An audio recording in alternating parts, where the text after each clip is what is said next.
cheeks, the chin, and the nose of the skunk. You'll squeeze off, and make it rather soft. Squeeze off about a 4-finger bubble. Then you'll squeeze off 2 about 1/2 inch or smaller bubbles. These bubbles you won't twist in, you won't do anything with as of yet.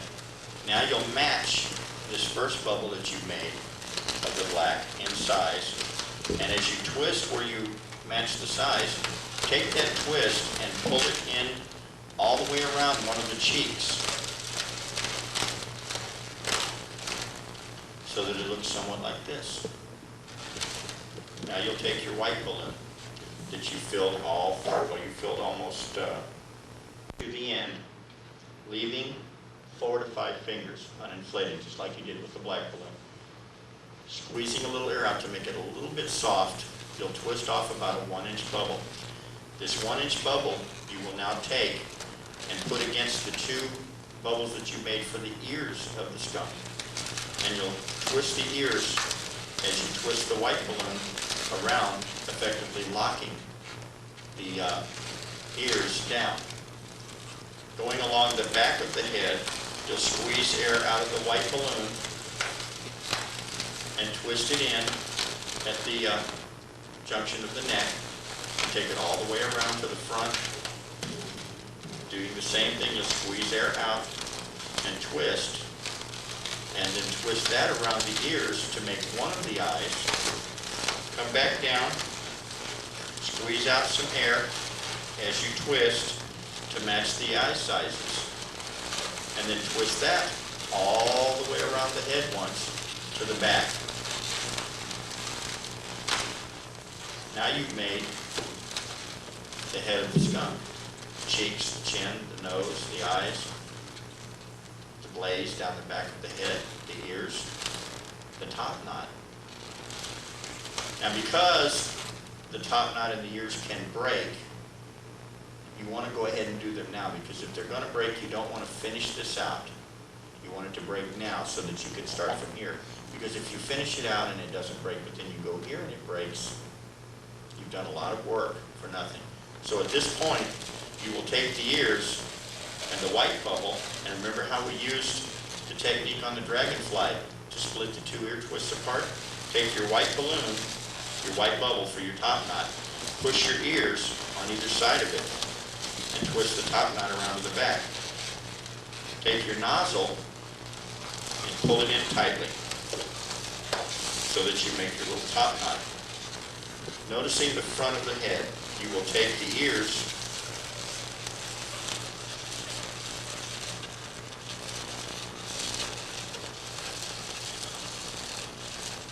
and arrange them as lifelike as you would like them to be. Now continuing on, you will squeeze off about a 2-finger to 2.5-finger bubble for the neck. Then you will squeeze off 2 approximately 4-finger bubbles for legs and spin those 2 together. You'll take your white balloon, run it down alongside the bubble that you made for the neck. Squeeze, twist off a spot, go all the way around the legs with the bubble, with the white. Coming back again to the back. Taking about a 5-finger bubble or 4-finger bubble, you'll make the back of the skunk. And then matching the size of the legs, make 2 more 4-finger bubbles and spin those together. Take your white balloon, lay it alongside your back. Not only squeeze the air out, but squeeze it downward as you go. As in squeezing it downward, you'll cause the back to arch. You'll see what I mean. As you squeeze the air and twist, take the white all the way around the legs once, and then, come back here, just trying to get away. Then take the white all the way around the tail a couple of times, effectively locking it down. Now you'll take the white and black of the tail, measure them side by side, twist off where they are equal in length, grabbing with the pinky and doing the pop release technique as on previous videos. grabbing with the pinky so that you have a place to hold on to. Fold the balloon, grabbing it with your hands tightly so that when you fold over it stretches. Push your thumbs into your index fingers, move quickly. While holding on, you now have a piece still in your hand to tie off with.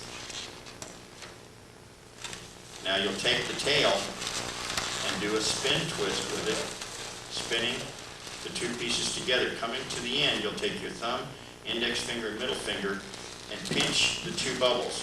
As you pinch, twist. What you've done is you've made two small bubbles that you can now lock the tail down with. Spin one all the way through. I'll do that again so you can see. Split the tail apart and spin one bubble through, locking it down so that it is a whole lot less apt to come undone when the kids play with it. Now comes the part where you want to make the skunk look more cartoony or lifelike. I take a little stickum, you can call it what you like, and put it on either side of the black of the neck and the body. Now I will split the legs apart, putting the body in, go to the other side, split the legs apart, moving the neck in. The more practice you do, the more you practice this, the easier it becomes. Taking the back legs, do the same thing, a little bit of moisture there and there, and then spreading the legs of your skunk, move that section of body in between the legs, giving it a lifelike stance. Now, a lot of people do and a lot of people don't use these markers. As you can see, I have one. I will take the marker and I will draw on the eye, and then I will draw a little mouth on either side. And then on the side of the muzzle, I'll put a couple of half a dozen little dots, kind of like whiskers. You tell me. Whenever I give one of these to the kids, I put it on a stick. And the way you put the stick on is you run the stick between the back legs and then up between the front legs and then lock it in on both points. And I always tell them, now, don't point this thing at me, whatever you do. Don't send that business in my way, please. And I hand them the skunk.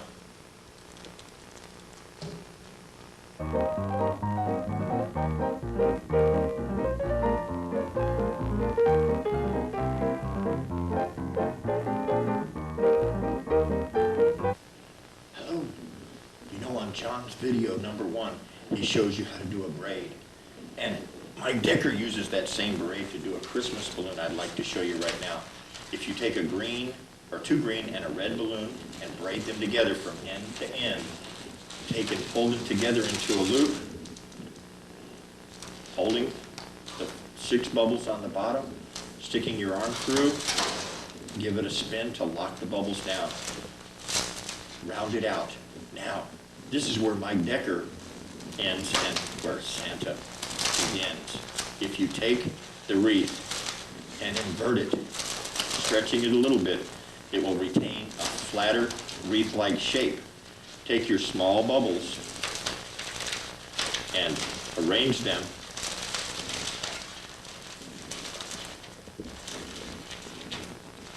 into a sequence around that will also help to hold the wreath into a round shape. And once you've got the wreath into a round shape, set it aside. Take a white balloon, totally full from end to end, burped really well so it's very, very soft. Leaving one end a little further, about 2 inches longer than taking the nozzle end and making it about 2 inches longer than the other end.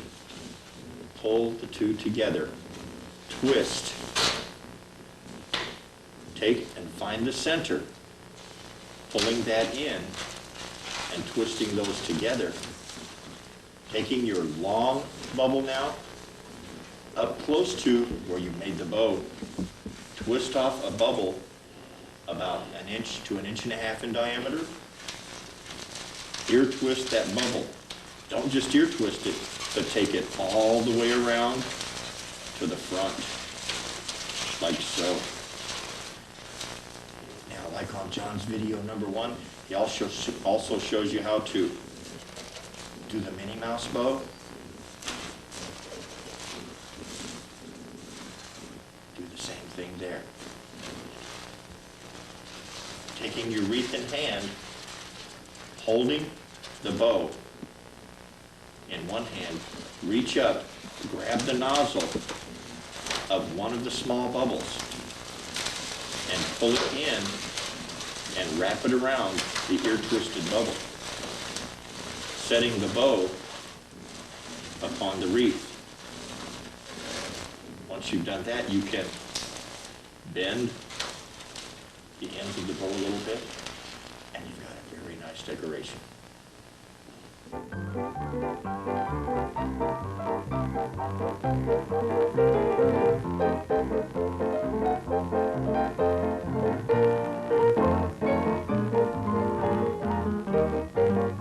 Now for another bug or butterfly.